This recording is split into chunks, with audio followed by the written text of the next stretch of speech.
the town of Plainville. Established in 1721 at the geographical center of Connecticut. Can you hear me now? Yep. Okay. Yes. Sorry. Technical problem. So I will ask for a motion to approve the minutes of our previous meeting, please. So moved. May I have a second? Second. I have a motion and a second. Are there any additions or corrections to those minutes? Hearing none. All those in favor? Aye. Any Aye. Okay. Any opposed? All right. Motion passes. Next order of business is announcements and reports. Does anybody have any announcements or reports to make? Madam Chair, Mr. Ozorko. it's not really an announcement or report, but I don't know if at this time we want to add to the agenda an item number 4 under, or it'll be number 4 under agenda item number 11, new business. A motion to a matter appropriate for executive session regarding a personnel matter. Thank you for that. If we look at the updated agenda, I believe it's already on there. Okay. I didn't know if we needed to formally add it or not. Do we have to add that, Robert, to our agenda? Because it was changed from when we first published the agenda. Yeah, I don't think it would hurt. I think just noting it or adding it would be fine. Okay, let's go ahead and do that. Can I have a motion to add under executive session, please? Madam Chair, Yes, please. motion to add under new business, item number 4, moving into executive session. Second that, Madam Chair. Dave Underwood. Okay, I have a motion and a second. Any discussion? All those in favor? Aye. Aye. Aye. Great. Any opposed? Thank you. We'll move on from that. So back to the original. Sorry, I mixed up my my agenda here. So I think we're up to announcements and reports right now. Does anybody have anything they'd like to announce or any reports they'd like to make?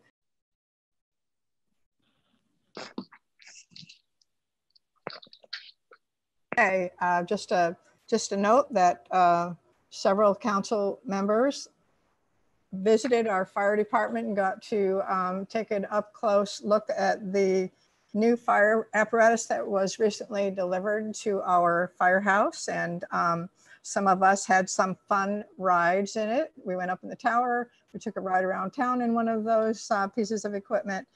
And I'd like to thank Tommy Machini and his team for making themselves available to let us have a look at it and explain to us all the things that all this new equipment can do. So just a note to that it was, I was grateful to them for taking the time to do that with us.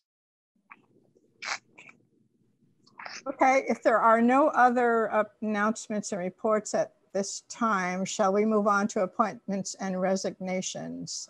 We have a couple of those to make. So may I have a motion for item number 2, please? Madam Chair, Yes.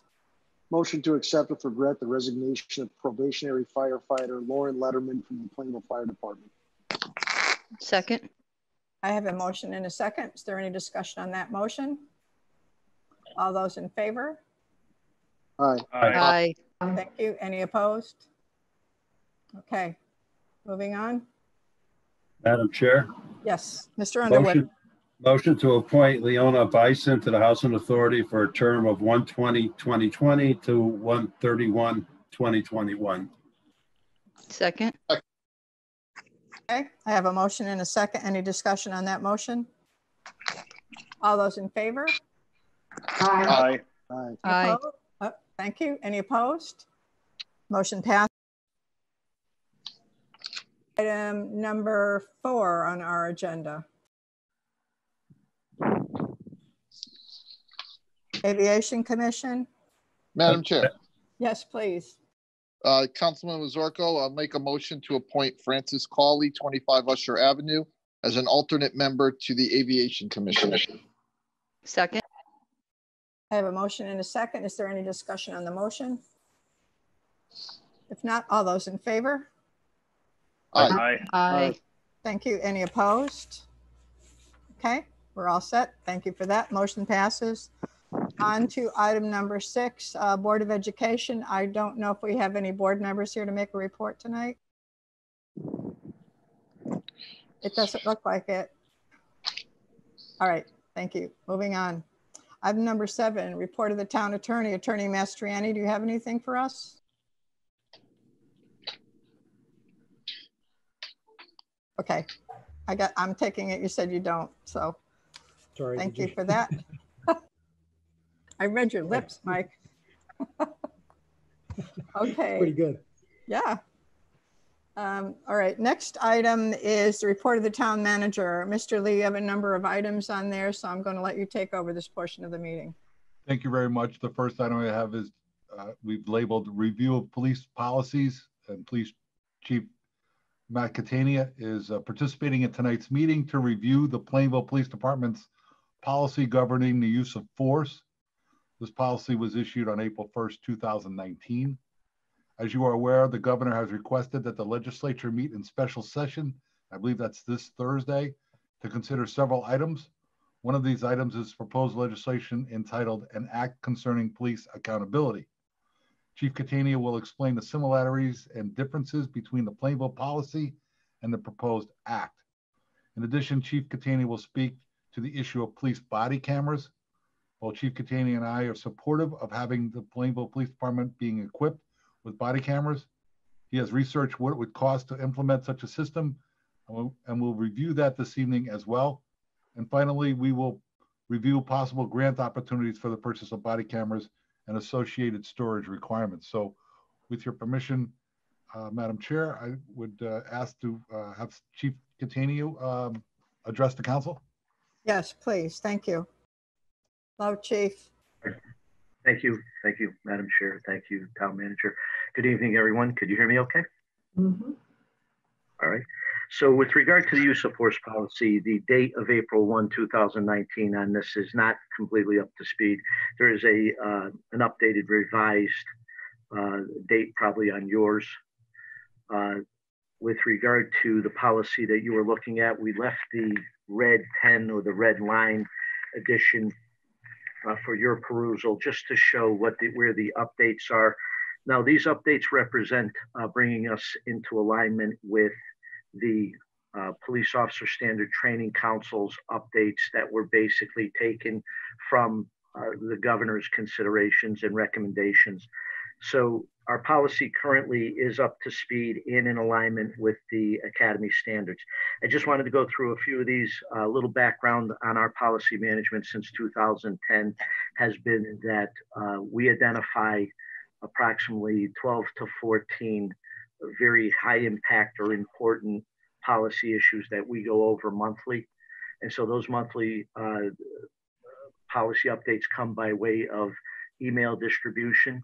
Then each sergeant on a squad goes over with their squad and gets what would be commonly referred to as a read and sign, so that big impact issues such as domestic violence, use of force, taser use, any of those issues are covered on a monthly basis. The officers also get yearly training at our West Hartford School, updated training in use of force. They have practical training with hands-on type of experience in use of force, techniques and procedures that are timely and take into consideration these changes that we're seeing here today. And there's also the in-house training, some of it informal at roll calls and some of it very formal by going through our policies. So I just wanted to give you some background on what we've been doing since 2010 by way of going through these policies, watching the trends, following the trends, looking to see what training would be appropriate. And I have to tell you, the town council, the town manager have given me a tremendous amount of latitude to supply that training. And as you know from my overtime, it is not a very, how would you say, it's a very costly endeavor. All of this training amounts to a lot of overtime. It amounts to a lot of additional scheduling and additional coverage on shifts to get everybody through this training. But I think as we see now with the current trends coming about and a lot of the issues that are coming up, I think you could see now that it's worth it It's valuable. We are in Plainville, I believe, ahead of the curve. Our policies have been very contemporary. We've been training some of these new changes for many, many years. We've been involved in what's called crisis intervention training, where de-escalation has been trained, and we've been doing that for many years, myself personally, for the last 20 years, since 2010 here in Plainville. So again, just wanted to give you some background that we're ahead of the curve, and that we're following the trends closely and making changes when changes are necessary. Sometimes mandated by the Capitol, sometimes mandated by the Academy, but they're getting done.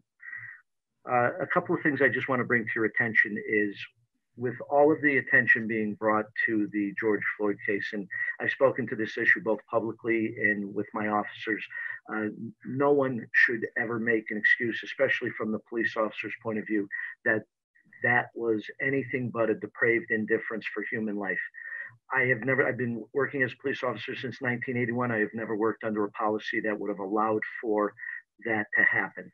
Since 2010 in Plainville, we have specifically stated in our policies that there would be no use of force that would even anywhere near closely replicate what we see in the George Floyd case. So I'm proud of that aspect of our policy management. That was what I would consider depraved indifference to human life, and it should never be tolerated.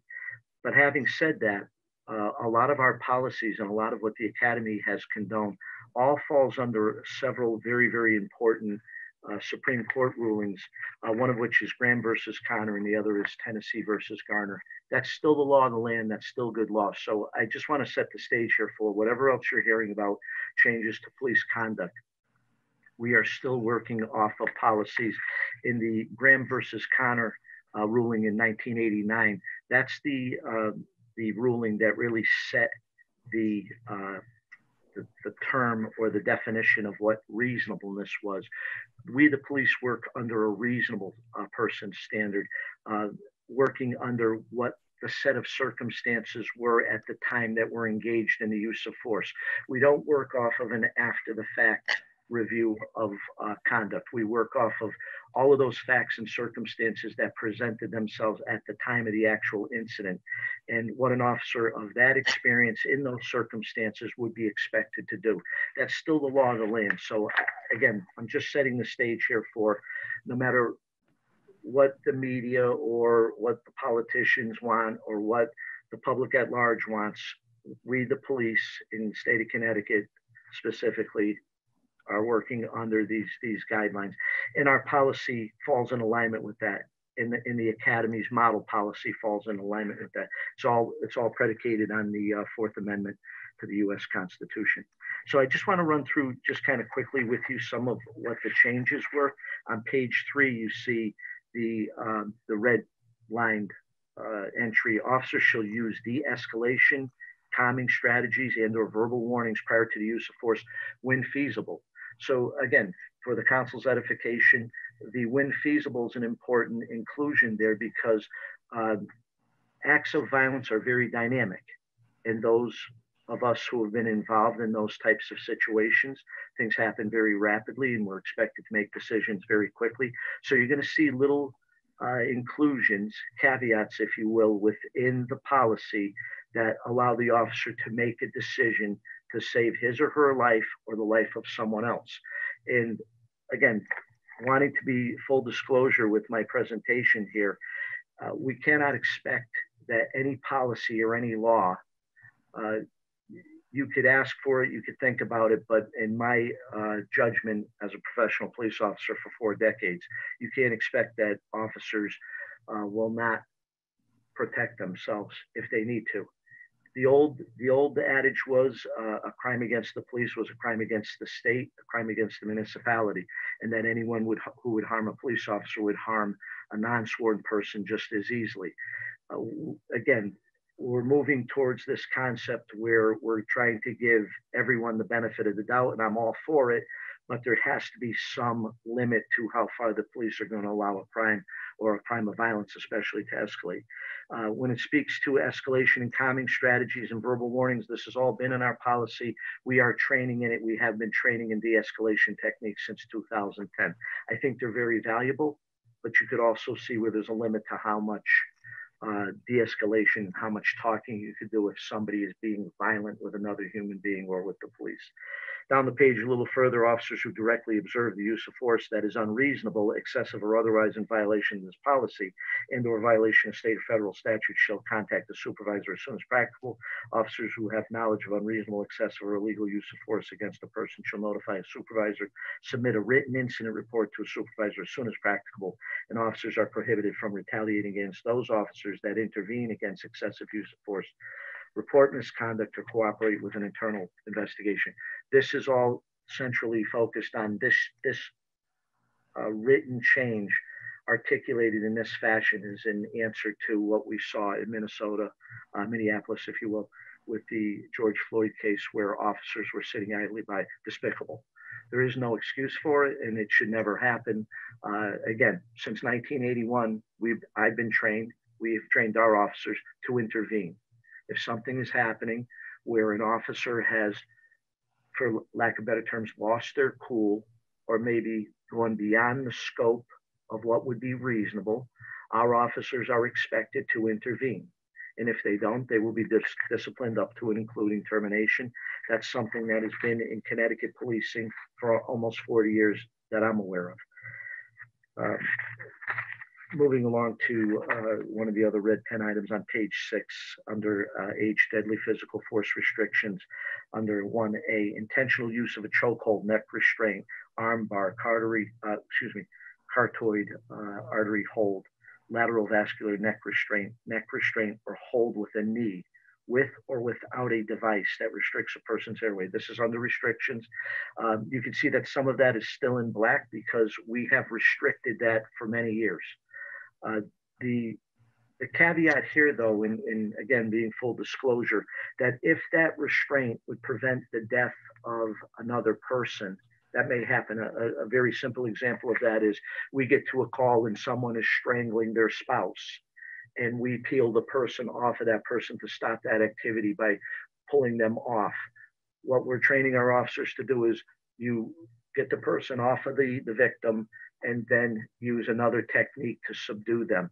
But I don't want to mislead anyone into believing that in a crime of violence, if it was necessary to take a person off of another human being that's being strangled or being assaulted in a violent manner, that might not happen. What we're driving at here with this policy is we do not want to see anything even closely resembling to the Minneapolis case. Again, there was absolutely no reason for that. The suspect, Mr. Floyd, was handcuffed. There were other officers holding that party's legs down. There was really no reason other than to put a hand on a shoulder to hold that person in place if that was even necessary.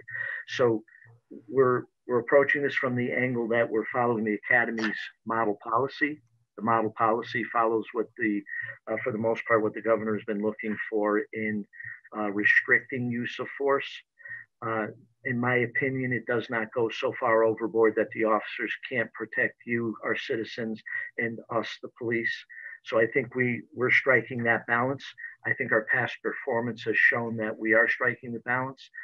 We've seen through videotape, and it kind of segues into our discussion about body cameras, but we've seen through physical evidence, video footage, that our officers are conducting themselves within policy and with a tremendous amount of restraint. And with that, that's just kind of a brief overview, but I'd love to answer any questions if anyone has any. Anybody have any questions for Matt regarding the changes to the police policy in Plainville?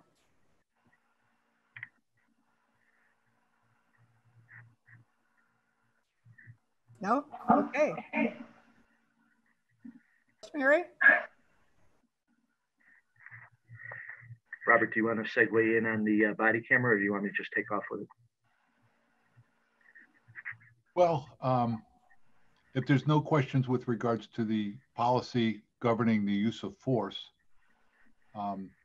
Chief and I have been discussing probably for the last year or so body cameras and outfitting them with our department. The difficulty in acquiring the body cameras is not the cost of the cameras themselves, but it's figuring out a way to store all of the videos that taken with the body cameras, coming up with a policy of how they would be used and integrating it within our storage system. And we may have to get, additional storage. The chief over the last, several months has really, as we see a focus at both the federal and state level to encourage body cameras. And in fact, the proposed legislation suggests that it should be mandated that the Connecticut police departments have body cameras. We begin to drill down on what we would do for Plainville, and the chief has done some research on that. Has been in touch with different companies, and he would like to. I'd like to have him go through the cost and the elements of the purchase, as well as the potential annual cost as well. So, Chief, turn it over to you for that. Thank you. All right, so if we go back to 2010, we started off with one or two working in-car cameras. And that was the fledgling start of the camera program, the video camera program in Plainville. And we continued to beef that up. So I wanted to go through, starting off in 2010, we saw a need for video interaction with the public, with our suspects, with different incidents, evidence collection, etc. And the car cameras brought us a long way. So we, with the help of the town manager and with the help of the town council and our citizens, we've brought that up to a camera in every car. Now it's somewhat limited in that it is not as mobile as what is being deemed appropriate and necessary for 2020 and in light of the incident in Minneapolis. So we've been looking at body cameras for a long time. It has been cost prohibitive. There are a tremendous amount of considerations, but I use the car cameras as an example as to why I believe this is important for now. And right now at this point in time in our society, as well as into the future. And I use the successes we've had with the in-car cameras and the on-person audio recordings, because our officers, once they leave the car, they have an audio device on them that records what the officers are doing, audio only, verbal only. And we get to hear those conversations and voices. And there's a lot to that we gather and that we have gathered. We've been hugely successful. Mr. Lee has sat in with me on several different occasions when I refer to our citizen when they come to us as our customers, and they'll come in and they'll say, the officer took the license off of my visor and stole it when I wasn't looking. And we'll put the video camera on. The citizen sits with me, we watch, and at no point during that car stop did the officer go anywhere near the interior of the car. And the person looks at me and says, I'm sorry, I must have been mistaken. I see video surveillance from the police officer's body cam as well as the car cam as necessary. And I also see it as a mutually beneficial arrangement between us, our town government, between the police, the town government, and the citizenry. I think everybody wins with it. I don't think we could do without it any longer. I think that eventually it's going to be mandated, but that doesn't take away the cost concern. So our current estimate on this project would be around $100,000. This is a very robust proposal, a very robust program. And the reason for that is that if we do anything at this point in time with body cameras that is predicated solely on cost, we are going to have an issue at some point with somebody doesn't have a camera, they didn't take a camera out, the camera's battery's dead, I didn't charge my camera, John's got my camera and he hasn't come in yet from the road and I had to go to a hot call, so I wasn't recording. From here on out, I envision a review of our performance to be much more critical than I've experienced in the last 4 decades. And I think that if we go into this program and we don't go into it fully invested, I think we're going to create more trouble for ourselves by answering all those questions as far as why the camera wasn't operating, why we didn't store camera footage, why do we not have the camera footage from this incident or that incident. There's just a lot of pitfalls with this type of program. The other issue is the integration of equipment from what we are currently using in our in-car system versus what we would be purchasing for body cameras. Now, I can tell you that there are plenty of manufacturers out there that make a very inexpensive body camera, but the way that the camera transmits back to the station or stores materials is very cumbersome, not very effective, and leaves a wide open terrain for people, officers especially, saying to us, I wasn't able to download that because there was a glitch in uploading the camera, or Chief, we're working off of a, yes. Chief, can I just interrupt you for a second? Because you brought up some Please. interesting points, and I'd like to emphasize at least one of them. One of the things that I've observed, and I'm sure you have, Chief, as well, is for those departments that do have a body camera system in place, and there's an issue come up, if the body camera, for whatever reason, they don't have the body camera coverage, the assumption at that point in time is that it was a deliberate attempt to turn it off, and so it's actually used against you if for some reason you don't have the footage, regardless of what the facts may be. And that gets you almost into a more dangerous situation if you don't have a system that works, 99.99% of the time, or is convenient, to transmit, and easy to find the video, to categorize it, all of those kinds of things. Because the assumption is, if for some reason we have a system and we don't have this particular incident, then obviously the cop was wrong. I agree, and I'll piggyback off of that by saying that a lot of these occasions when there's no recording, it is a glitch in the audio. There is a distance from the cruiser where we don't have the audio, but we still have some video. And we're able to work with reasonable people who are inquiring, making their complaints. And let me just take a step back and say, everyone who comes to us, comes to me, comes to one of the lieutenants and makes a civilian complaint, gets a review. We go through the entire investigation. We communicate with them by phone and in writing. We communicate over email. We do whatever we need to do to take that case through its entirety, through its total investigation, and we present the evidence.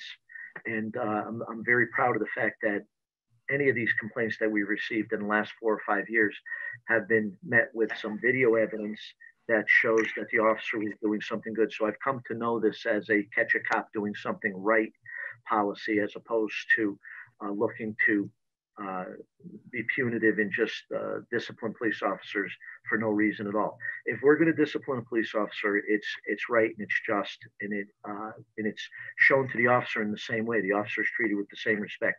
Here's why you're being disciplined. Here's videotape. Here's testimony. Here's eyewitness account, etc. One of the things that Mr. Lee is bringing up with not having the footage, we've experienced that where the video is glitched out, and immediately the person says, "You're covering up for that officer." One of the issues here would be with the compatibility with the watch guard body camera, with the watch guard in-car service. The officer gets out of the car and it integrates. This endeavor also requires a strict policy. So not everything is done automatically. We've crafted a draft proposal for policy that we're working in-house here with our officers. One of the nice things about right now being the right time to do this is the officers expect it. They know that it's coming. They could see the trend across the United States that this is going to be a reality. This isn't something that the unions can stave off because it's a change in working conditions or whatever. This is a righteous move to, in my world, protect the officers and protect the community from illegitimate claims against them. Both the community, as you all know, when we get sued, all of you are well aware of it, and also the officer to protect their livelihood, protect their reputation, protect the good name of the Plainville Police Department, and my name as well. So this is an expensive endeavor.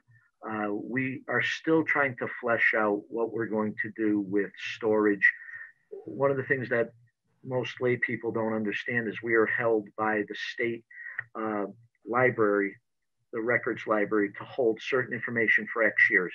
Some of it may be 5 years, some of it may be 10 years, some of it's for life. All this information being recorded fits into those categories. So we do have to hold on to this information, and we're still fleshing out what's the big number for cloud storage. Can we use the service area network that Kevin Ross and Matt Demore are building in-house here. How far will that get us? Are we eventually going to be in the cloud service? And it appears that we will be. So just to break the ice on that, it appears that this will eventually be a cloud-based storage system, probably very quickly. Some other issues that we're working on: how to manage what's being saved, how to get rid of what we don't need, what lawfully we can dispose of pursuant to the retention schedule.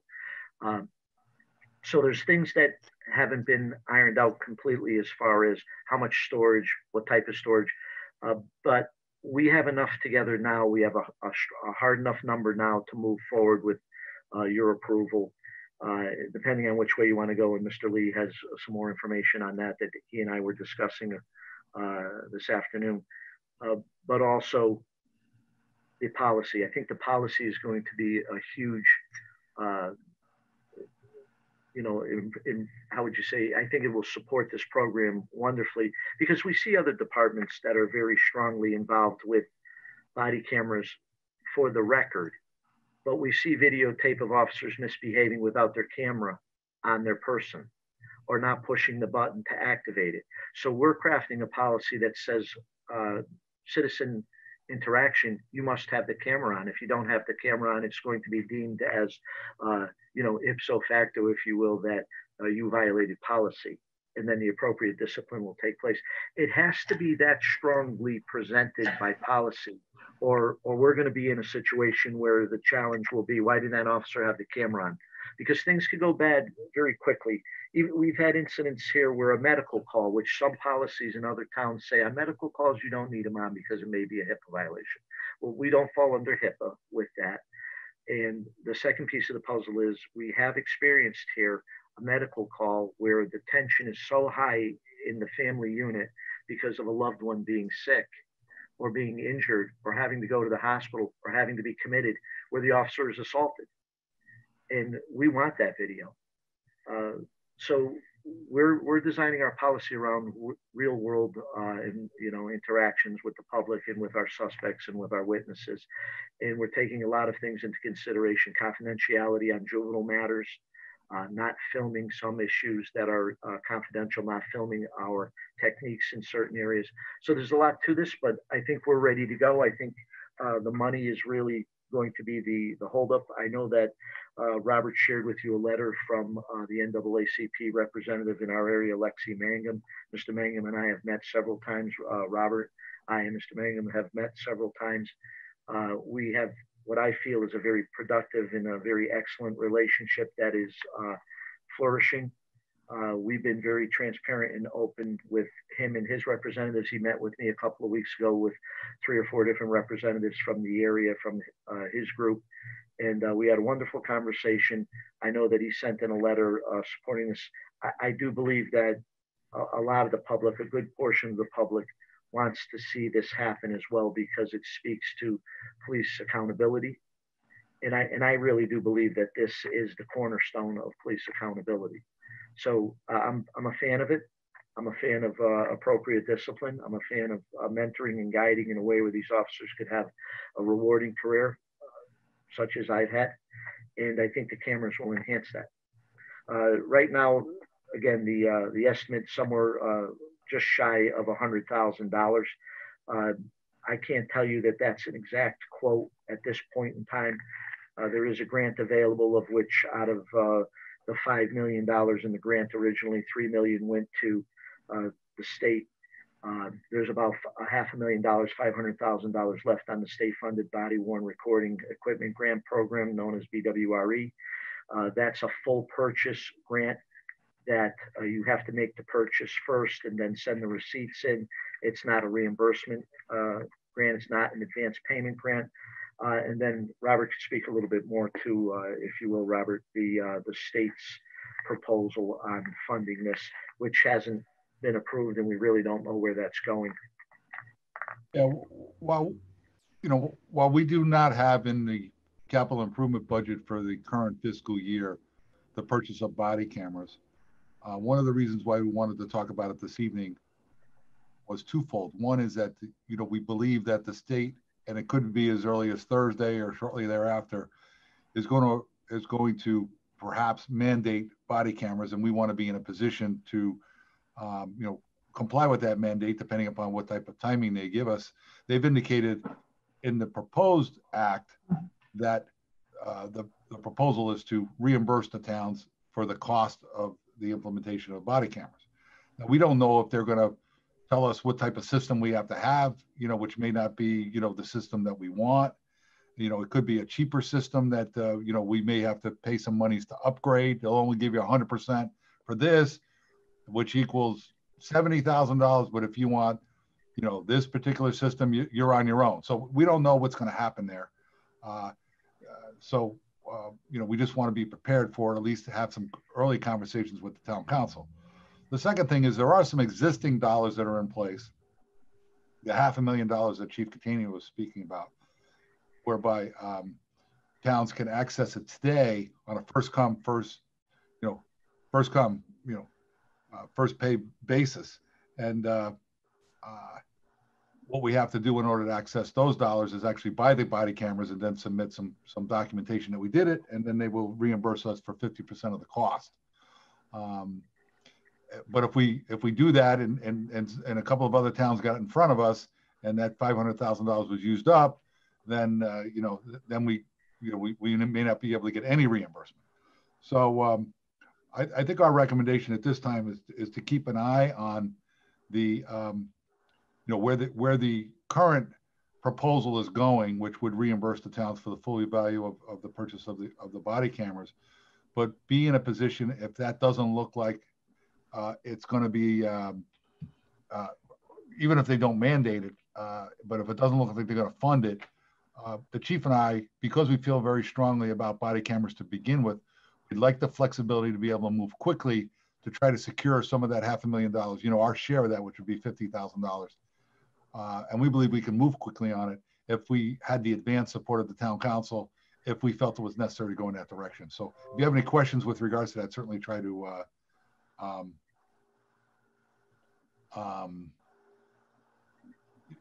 try to answer, any of your comments or questions with regards to at least this discussion.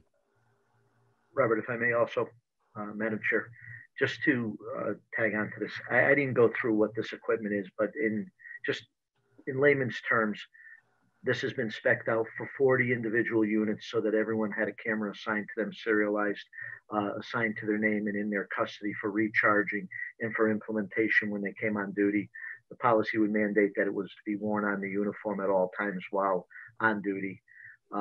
There's also docking stations, recharges, as you can imagine, with everything else involved with the computer world and with, video devices. There's all kinds of battery maintenance and that type of thing.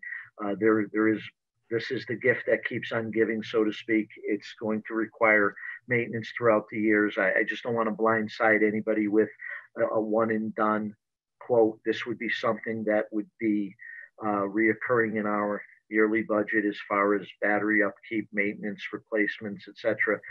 There are some possibilities within the vendor that we use for WatchGuard, and WatchGuard is a proprietary item. It's only sold through dealers that WatchGuard wants it to be sold through. But there are some possibilities for programs and maintenance programs, but we're looking at anywhere from $10,000 to $20,000 a year in maintaining a fleet of body cameras like this. That would be inclusive also of the quote that I originally got was inclusive of hosting and storage. And they roughly figure that for around $500 a device. It goes down a little bit the more you have or the more you're involved with it, but I'm giving you relatively high numbers so that I'm not under delivering when it comes to or setting us up for failure and saying to you, yes, we could do all of this for $50,000 and then the project goes to $100,000. My assumption is the project will go to $100,000 and yearly there will be a cost. I am considering and looking at what we can switch out or do without. There are some things that we're not going to be purchasing, such as audio devices, but it's a very nominal cost difference, but there are some savings there. And we may be able to tie into this storage with other things that we're using, equipment that we buy yearly. Those are things that I'll sit with Kevin Ross and with Matt Demore, and we'll kind of hash out what the possibilities are. But I'm just giving you a very broad overview and not trying to undersell what the enormity of this project.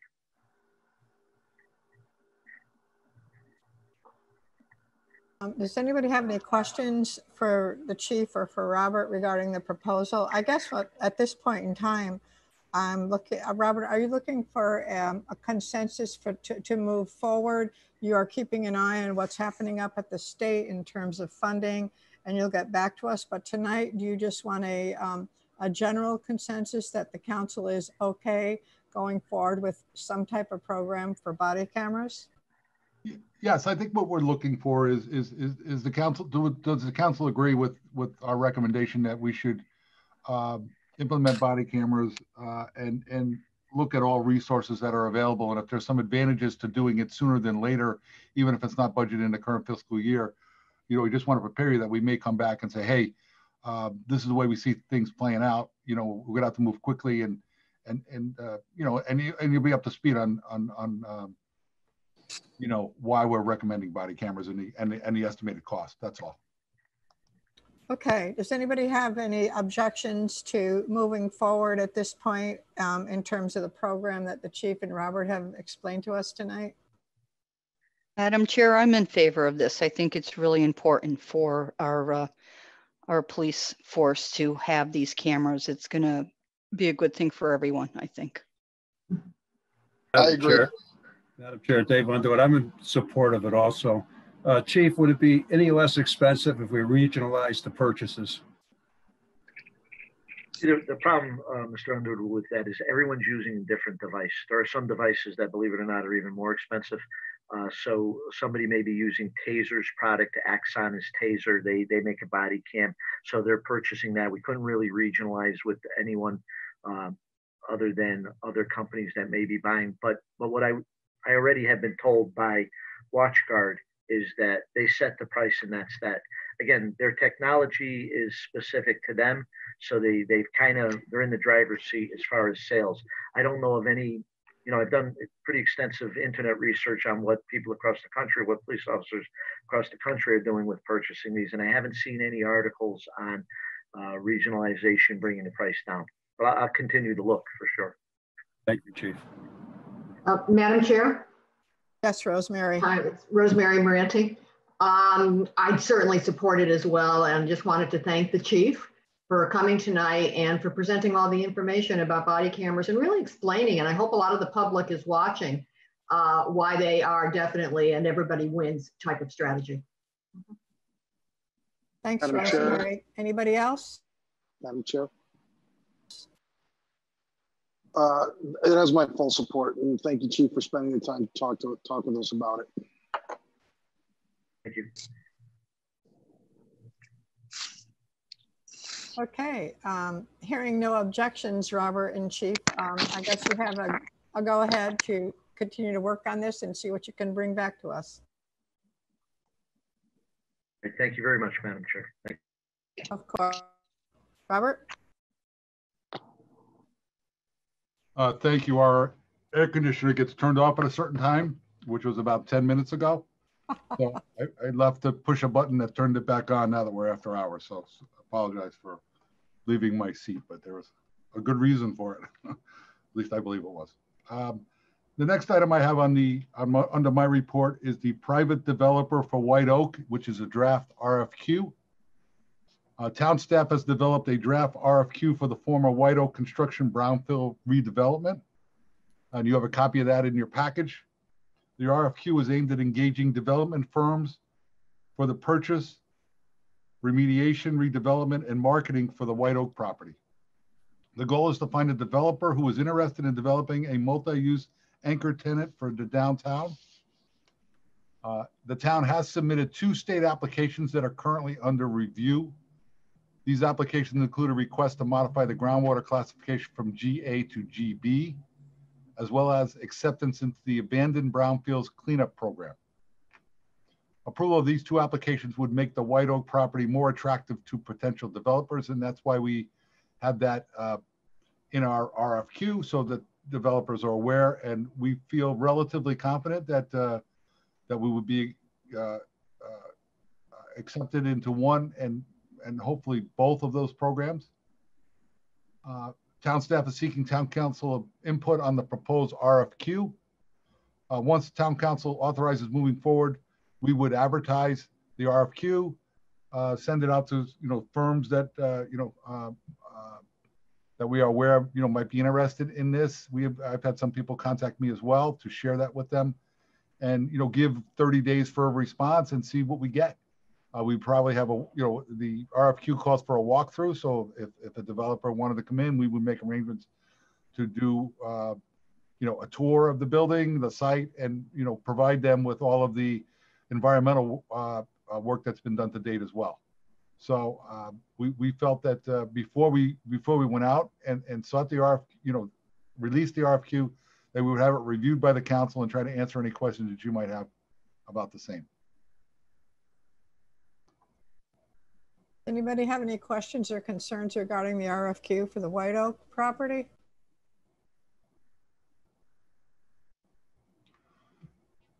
Okay, hearing none, Robert. Kathy, what I do anticipate is when we do get proposals, and hopefully we'll get several, that we'll go through a process, including town council members, where we, if we get 3 proposals, then maybe we would set up a time when we would call in the 3 interested parties and have them address the council to talk about their vision. If there's, we get 10, then maybe we would engage the council to say, how many presentations would you like to have, and give you an opportunity to choose, hey, we'd like to look at, 5 of them, and these are the 5 we'd like to speak to. So we hope to be able to come back to you, perhaps towards the end of the summer, and with returns, with responses, and then begin the process of vetting those responses. And hopefully by then, our applications, up in Hartford will have been, approved by then as well. We anticipate that they could be done by the end of July, perhaps early August. So that would really help us as well. So. Okay, that gives us a good timeline and an approach to doing this. Certainly that property has sat untouched for many years, and I personally think it's time, if we can get this off the ground, it would certainly benefit everybody. So we'll wait to hear from you once you get the approval to, once you get those applications in, and you'll forward it to us or contact us at that point. Okay. The next item I have is that I'm going to talk about is the Farmington Canal Heritage Trail update. I know that when I gave you my draft notes, they were a little bit out of order. I'm trying to follow the agenda that was officially posted. I was working up an older agenda when I did this yesterday. Next item I was going to talk about was the Farmington Canal Heritage Trail. Scott Bushy, who's the lead engineer from the Department of Transportation, has finalized the alignment for phase 1 from Norton Park to the Southington Town line. The DOT will now begin to develop structure design for the boardwalk and bridges that will be required as part of phase 1. They expect to complete their internal design review in the fall and should be in a position to hold a public information meeting in early 2021. They were hoping to have that originally a while ago in in the fall, but because of the COVID-19 pandemic, and they had to take they had to do an analysis of the waterway that goes under Town Line Road because of some of the flows that come through there, and that took them a while to do that analysis. That delayed some of that their final alignment along phase 1, but that has been complete. They're now going to go into specific design, and we expect that we'll be in a position to have a public information hearing in early 2021. The phase 2 survey work has also been completed. This is just a survey. This is the segment from Northwest Drive to Route 72. Once they have the survey complete, they would actually begin to finalize the alignment. Phase 3, which is a portion from Route 72 to Norton Park, which is the central piece, is currently being surveyed. The DOT currently has 2 design engineers dedicated to the 3 sections of the trail through Plainville, The thought is that they would do phase 1 in 1 year, phase 2 in the next year, and phase 3 in the year after. We hope that they're able to keep that schedule, but that's the latest update from the Department of Transportation regarding the Farmington Canal Heritage Trail in Plainville.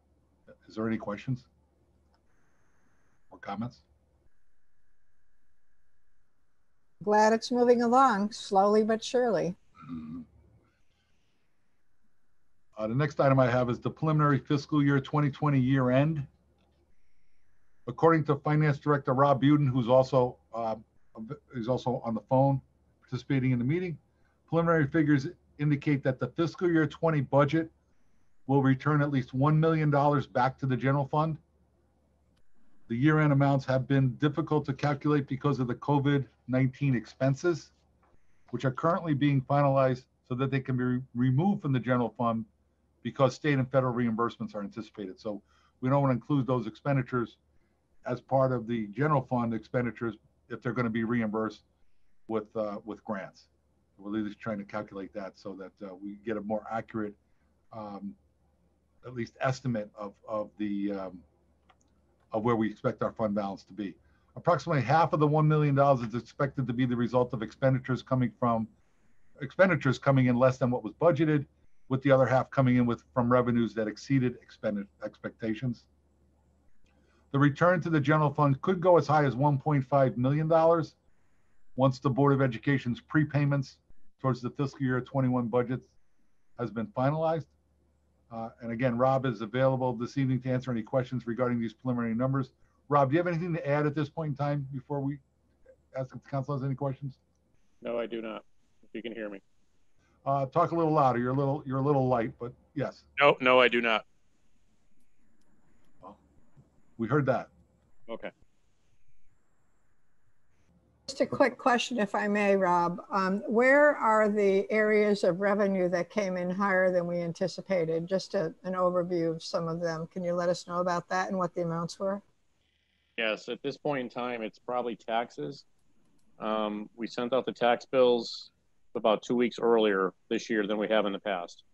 And part of the issue, obviously, is that we have to deal with segregating the new tax year from the old tax year. We also have 2 brand new employees in the tax office. So I need to make sure that we're coding the receipts into the correct year.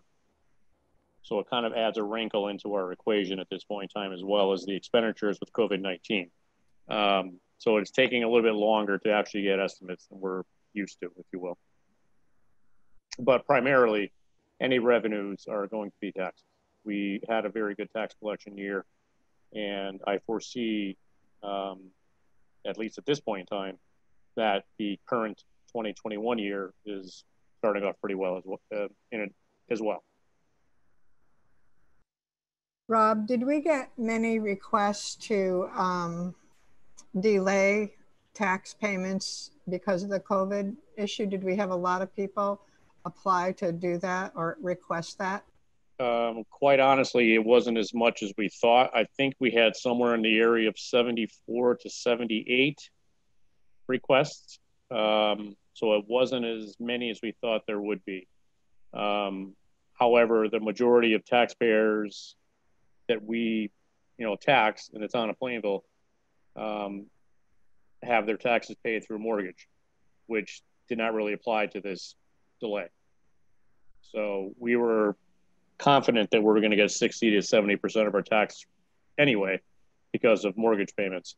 So the remaining 30 to 35% of the taxpayers who pay out of pocket, we've had about 70, again, between 75 and 80 perhaps. Okay, thank you. Does anybody have any questions for Rob? I have one question from Kathy, if it's okay.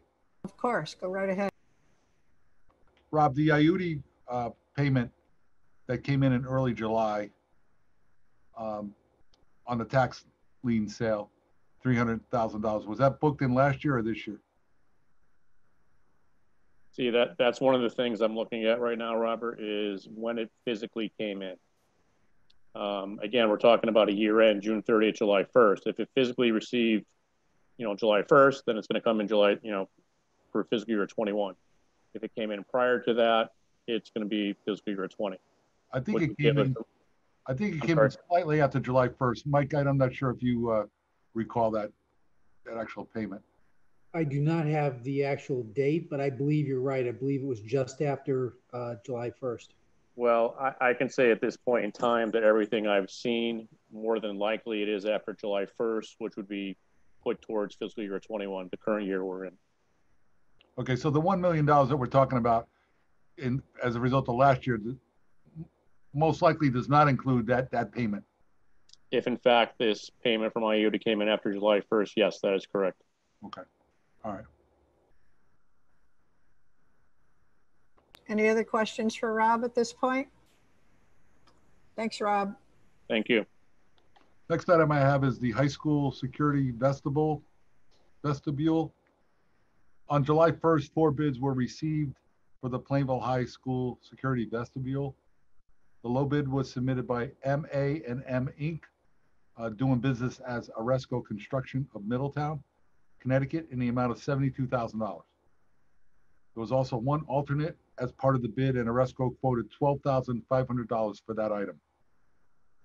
The fiscal year 21 CIP budget has a line item amount of $70,000 for the project. I spoke to both Steve LePage and Steve Bussell regarding the bids.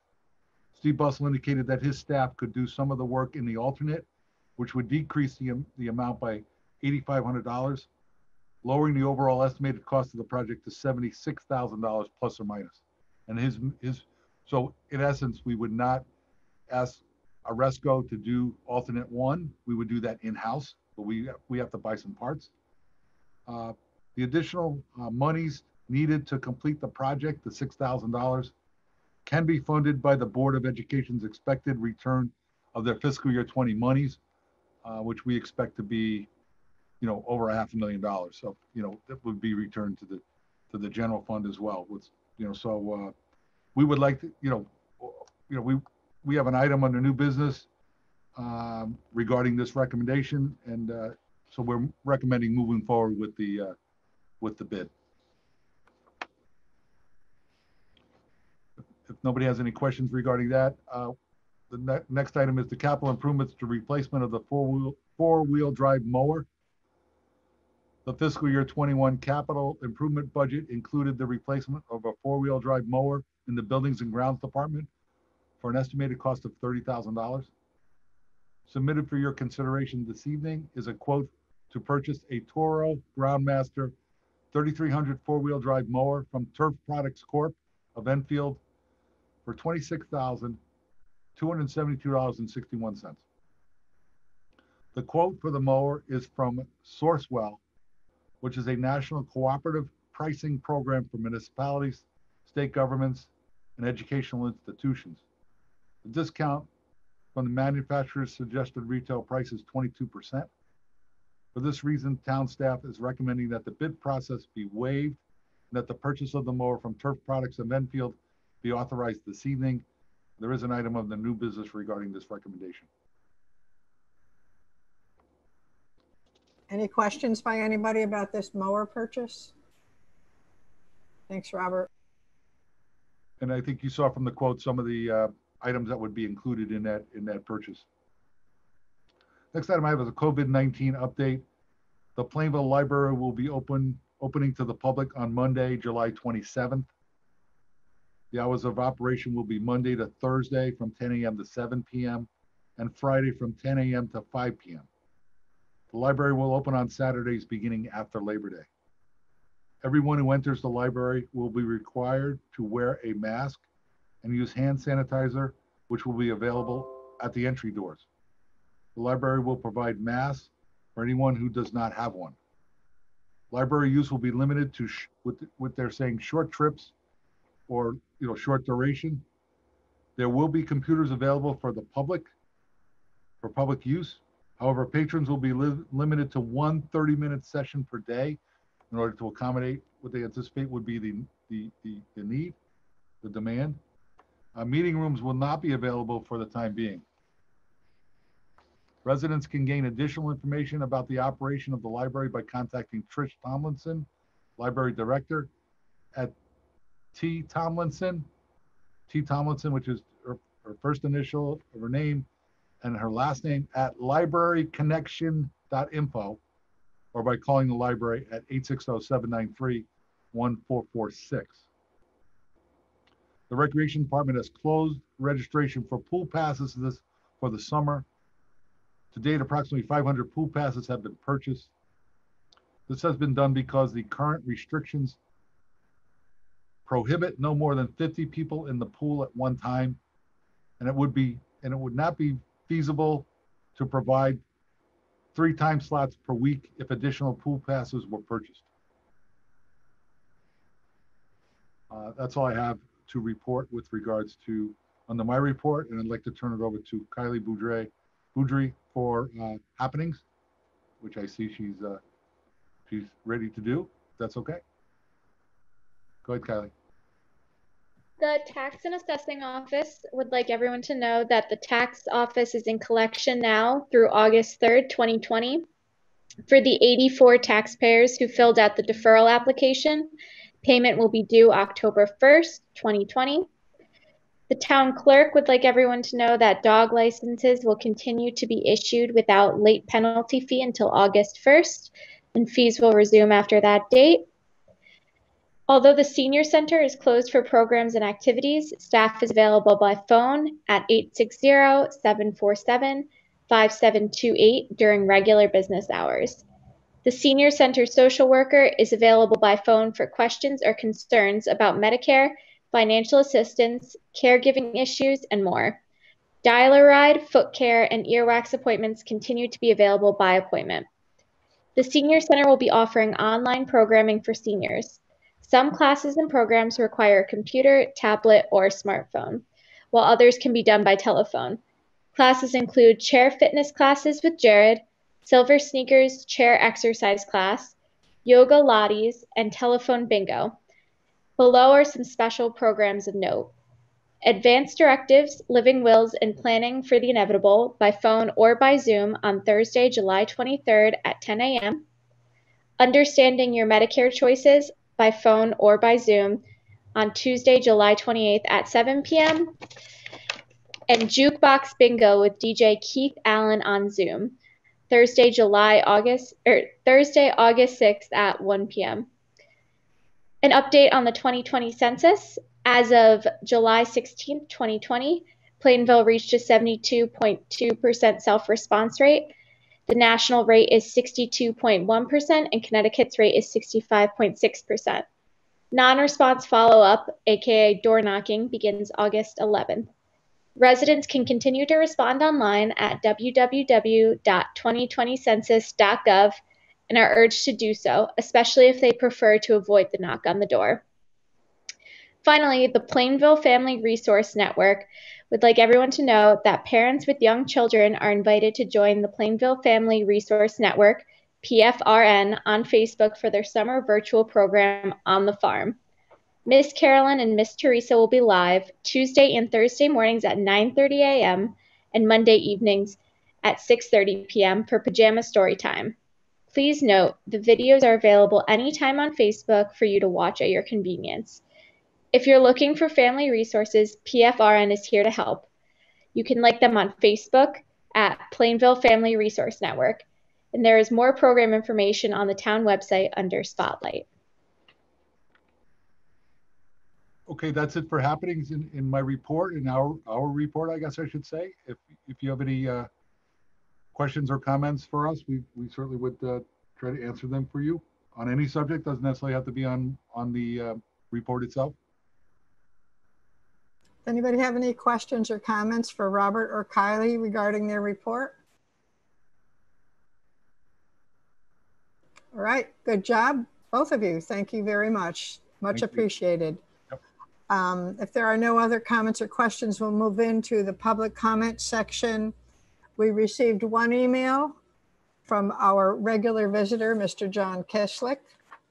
I know that all the council received a copy of this email, but my summary is that Mr. Keslick, 65 Forestville Avenue, wrote an email regarding current news about violent crime, protests, damages being done to communities, and some police issues that he has done some thinking about. So if anybody didn't get a moment to read his email, there's a lot of information in there. I would just like to say in closing, and I may quote, John said, "I say it feels good to have this avenue afforded me, which allows me to be able to vent to my elected town officials. Keep up the good work of running our great little town and keeping everyone safe." So there was a lot more in the email if you hadn't had an opportunity to read it, but he touched on a number of topics that are currently out in the news as well. So that was the only public comment we received for this meeting. We do not have any old business, so I will move into our new business portion of the meeting. We have a couple of items that we need to take some action on. So if I may ask for a motion on item number 1, please.